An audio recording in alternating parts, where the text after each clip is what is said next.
In this episode, I'm going to answer a question that one of our clients asked us that's about feeling guilt and lack of motivation in the face of having to pay the bills. Here's the question that this person asked. I've started a company with a co-founder while retaining my day job. I've reduced my work output at my day job, and I'm coping with feelings of guilt and lack of motivation. But paying the bills is a top family priority. What do you think about this situation?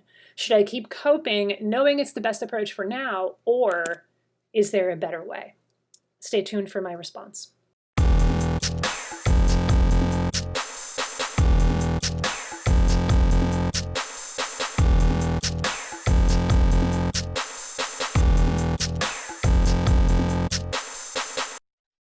So let's answer a real client question. We're going to be giving you more of this in the future. We want to give you a peek behind the coaching curtain, what really goes on when you work with us at the People Stack. So this was an actual question that a client submitted to us that we answered for this client live on a group Q&A call. And I want you all to be able to extract the gold. I know that many of you may be in a very similar situation, but even if you're not, you could still extract the gold from it. You could still get value from our response to this client and turn it into inspired, intelligent action for you. So as I often say, please take what's useful from this, leave the rest without judgment, and make it your own. So the context here is that this particular client is in a situation where he's feeling unfulfilled at work. He's feeling like it's not hell yes. But yet there's bills to pay, and is feeling a very real pressure to make sure that he's able to continue to support his family and pay the bills. At the same time, though, it's like, okay, this isn't fulfilling for me, and I need to scratch that itch. So that's why this person decided to start a company with a co-founder while retaining his day job, and why he decided to reduce his work output. So this is what a lot of people do. It's what we actually encourage a lot of our clients to do. In this case, this client did it with, we didn't advise him to do this, although I think it's a great thing to do sometimes. Sometimes we actually do advise people to do this. Go rogue. Go rogue. Like if you're working at a job right now that is just absolutely unfulfilling, and you're on the way out, you don't have to tell everyone that you're on the way out. It's up to you. That's part of being a grown-ass adult and setting boundaries. Follow the contract. If you have to give people 2 weeks notice, give people 2 weeks notice. I'm absolutely recommending that you do that. But at the same time, if you want to go start your own thing, if you want to go on the job market and only tell a select few people about it, yeah, absolutely. That is very often the responsible thing to do and what is actually win-win. So that's what this person decided to do. They were like, okay, work sucks. I'm still going to put in the work. I'm not going to burn any bridges, but I am going to reduce my work hours. And as a leader, you have the ability to do that, and sometimes people won't even notice. But the thing is, as an inspired, intelligent leader, as a badass leader, yeah, you might start to feel guilty about not working as much at your day job. And you might also feel a lack of motivation. All of these things are correct to feel in this situation. I hate my job, but I need to pay the bills. That's the reality of it. Yeah, there's going to be some guilt, even potentially some shame. And there's absolutely going to be decreased motivation. And this particular client took inspired, intelligent action by saying, you know what? I am going to start a company with a co-founder. And I'm going to do this, quote unquote, on the side, when it actually might be several hours a week. So that's the context here. His question is, what do you think? And then even more importantly, should I keep coping knowing it's the best approach for now? Or is there a better way? So our response to this client, so what Rob and I told him was essentially, it's both and. Yes, we want you to cope, and we want you to cope with it in the most empowering way possible. And we do believe that there may be some shifts that he could make to his mindset and to his strategy. So let's start with the coping piece of it, because this is really important, because regardless of whether this situation is similar at all to what you're going through, the thing that's really important to acknowledge here is that sometimes we get stuck. Like sometimes realities, like financial realities, bite us in the ass. And it's like, all right, I got to deal with this. Like I can't quit my day job right now. Even even if it gets really terrible, you know what I mean? Like obviously you always have a choice. I want to remind you that. But like I can't just quit because there's bills to pay. And I don't have another job. My side business or the side business that I want to start hasn't started making money yet. So it's not the responsible thing to just quit my day job when I'm not bringing money in. Money is a very real thing. So, and sometimes a comedy of errors happens. It's like the perfect storm of all of the things happening together where it's like, oh, wow, like this thing is in a terrible state, and so is this, and so is this. And that can lead to things like, wow, normally I would not stay in this job, but I choose to do that for now. I choose to do that for now. And it's a powerful choice. And so what I invite all of you to do is to make those powerful choices. And if you've already made those powerful choices, I want you to own that. And I want you to see that you have made a powerful choice to stay in your job or leave your job. It's not about the actual decision, it's about the intention behind the decision. If my priority right now is to take care of my family and pay the bills, then I am powerfully going to own the fact that that is my priority right now, and my decisions and my actions are going to align with that.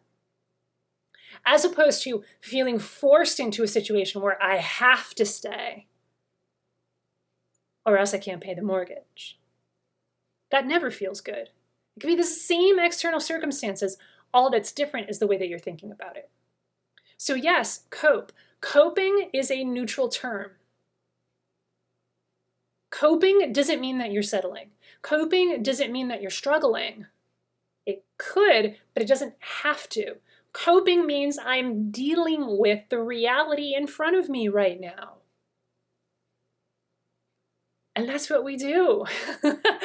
Life throws us curveballs very often, especially as leaders who are up to big things. For example, who want to start their own company. Yeah, life's going to throw you some curveballs, and yeah, I'm going to cope with them. My invitation to my client who asked this question and to all of you is, how about I cope boldly? How about I cope with as much power as possible, with as much intention as possible? And I actually believe in this case that our client, and he agreed with me, was doing that. Like, okay, yeah, I am handling it. Okay, great, that's awesome. Amazing. Amazing. Like, feel the gratitude and feel the sense of certainty and confidence behind that decision to stay in your day job, but to reduce your hours and to go off and start your own company. What a powerful decision. How much, that takes courage. It takes courage to do. So acknowledge that.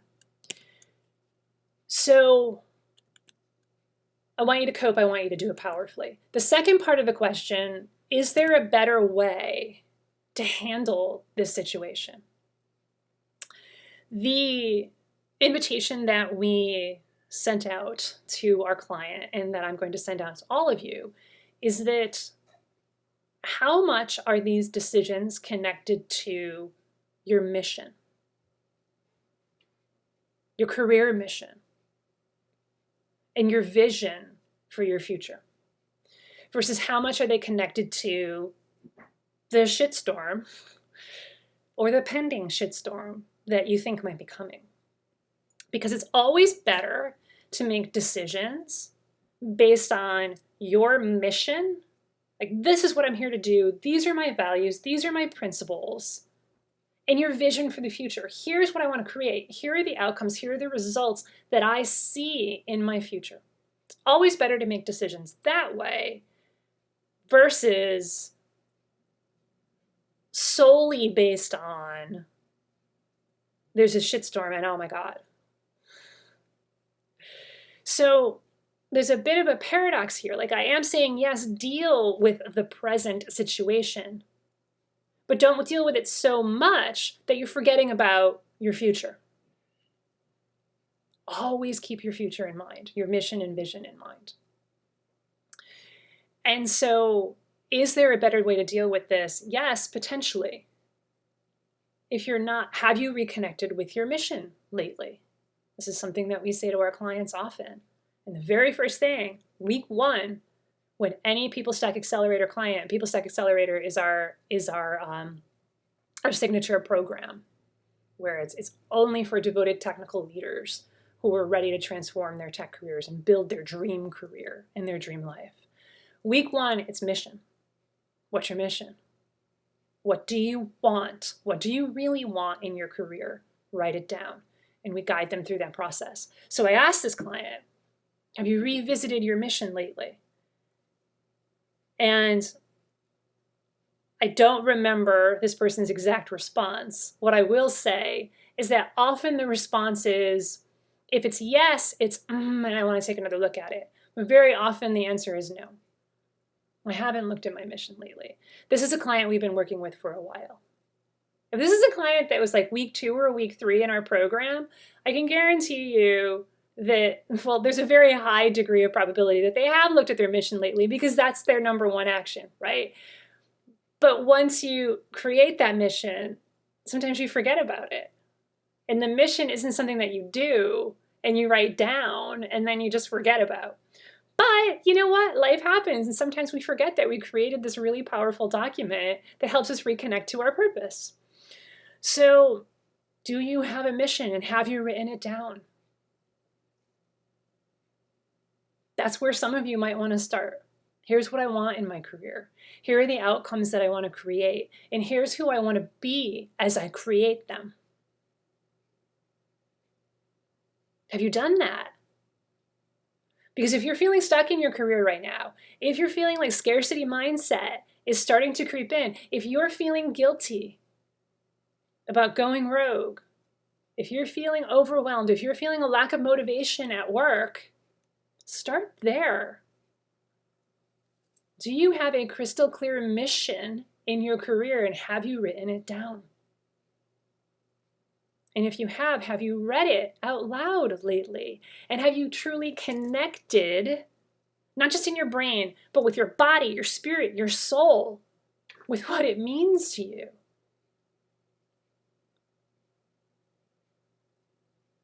That's the eternal source of motivation right there, is your mission, your purpose. So is there a better way to deal with the realities of life, is basically how I'm going to frame this question in the most general way possible. What's the best way to deal with it when the shit hits the fan and reality gives you a gut punch? Yeah. It's an invitation to go back to your mission even more. And what's really cool about that is when we reconnect with our mission, when we reconnect with our purpose, what we're also doing is we are reminding ourselves of the best mindset, the best perspective to have as we move forward and conquer these challenges. I want you to feel your feelings. I want you to feel fully the guilt and the shame and the overwhelm and the lack of motivation. All of those are correct to feel. I want you to feel them intentionally, powerfully, and then I want you to intentionally reconnect with what's next. And reconnect with your inner power source. Whether it's you, or whether you connect with an inner power source that's connected to God, the universe, infinite intelligence, the energy that creates worlds. So yeah, you all are up to big things, just as my client who asked this question. You're up to big things. I want you to be up to big things. I want you to get after your dream. I want you to have a dream. I want you to dream. I also want you to take inspired, intelligent action toward that dream. As some people say, stop dreaming and start doing. And this client is embodying that. He's like, enough is enough. I'm going to start my own business. Hell yes. And then what sometimes happens is you start to feel guilty. You start to feel overwhelmed. You start to feel these icky feelings, and you make that mean that I shouldn't have done that big thing. No, that's not what that means. At least I don't want you to make it mean that, because then that means you're going to quit. Look, if you want to play that game where it's like, well, I'm going to make this big, bold decision, and oh my God, it's uncomfortable. I must have made the wrong decision. Check in. We've all done that sometimes. It should have been easier. The reality is, as you climb the mountain, it does get harder, and it could be even more fulfilling, even more exhilarating, even more fun as you let go of the stuff, of the disempowering beliefs, of the stories you're telling yourself, of the pieces of your identity that you no longer need. So that guilt that my client is feeling about, oh man, I should be working more. That's a core disempowering belief right there. Check in. Do you have that belief? I should be working more. What's up with that bullshit? So what I mean by that, and some of you know exactly what I mean, right? And you're like, okay, yeah, got it. But what I mean by that is like, you do not need to work one day in order to deserve abundance. Abundance is your birthright. Simply by being born and being here and being a magnificent human on this marvelous earth, you deserve abundance in all its forms. Abundance and prosperity in all the ways. You do not need to work to get it. You do not need to prove it to anyone. You are worthy. Period. Period. And what's also true is that there are specific outcomes that you're going to decide that you want. And does that mean that you get to take inspired, intelligent action toward them? Yeah. I'm not saying don't take action. I'm not saying action isn't required. I'm saying that the best action comes from a place of, I don't need to do this to prove anything. I'm doing this because it's fun. I'm doing this because I love it. I don't have to prove anything to anyone. And what can also simultaneously be true is that I want to prove it, but I don't have to.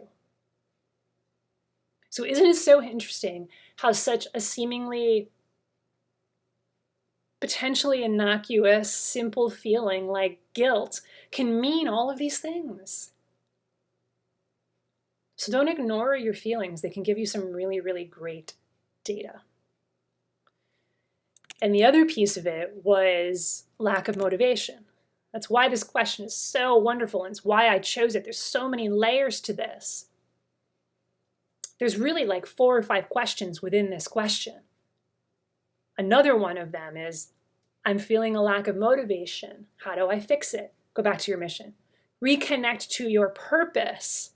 Do you read your mission and get tingles and get so excited and get that giddy feeling like you were on, like the day before your birthday or the day of your birthday, or when, it was the first day of school for some of you, or the last day of school for others, right? Do you get that giddy feeling when you read your mission, when you reconnect to your purpose? If you don't, dial it in more. Then that's not actually what you really want. That doesn't mean you're wrong or you're broken or you're not worthy. No, it means that you're up to big things and it's time to get some more clarity. And that's what we're all about, helping our clients get clarity and take inspired, intelligent action toward what their dream is.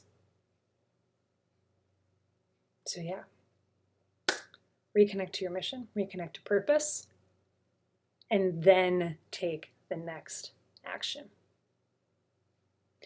And for those of you who are absolutely devoted to creating your dream career, and some of you, and I'm talking to those of you who are technical leaders or who want to be technical leaders. You're in tech and you're an aspiring leader, or you're already a leader and you want to grow your career even more, and you're absolutely devoted. You will not settle for just good enough. You will not settle for just thinking about it anymore. You're ready to build your dream. And you want lifetime tech career support, then what I want you to do is check out the information on our PeopleStack Accelerator program. So this is the program that we have. For example, there are these monthly, weekly actually, Q&A calls for clients. This is the client who asked this question is in our PeopleStack Accelerator program. So if you want to learn more about our PeopleStack Accelerator program, go to thepeoplestack.com/accelerator and take a look. Our fall cohort opens very, very soon. It opens in September, and we're accepting applications for it right now. So if this is a yes for you, and this is resonating with you, and you go to our website and you take a look at the information on the program, there's client testimonials in there, there's information on what's included in the program, the pricing is there as well, there's some FAQs. Soak it up, and if it's resonating, please apply. And we're asking you to apply so that we can make sure that this cohort that we start in September, it's only devoted technical leaders, and it's going to be not just a safe space. I mean, obviously we want it to be a safe space. We also want it to be an empowering space where you can feel not just safe, but welcome to share your big, bold, audacious dreams for your future, for your career. So go ahead and apply, and if it's a fit, we'll invite you to hop on a call. And then we'll do the call, and if you're in, you're in. And if you're not, we'll share some resources with you. So again, check out and apply for PeopleStack Accelerator by going to thepeoplestack.com/accelerator. Our fall 2024 cohort begins in September, so make sure you apply now to secure your spot. Reconnect to purpose, folks. And then, and only then, take the next action.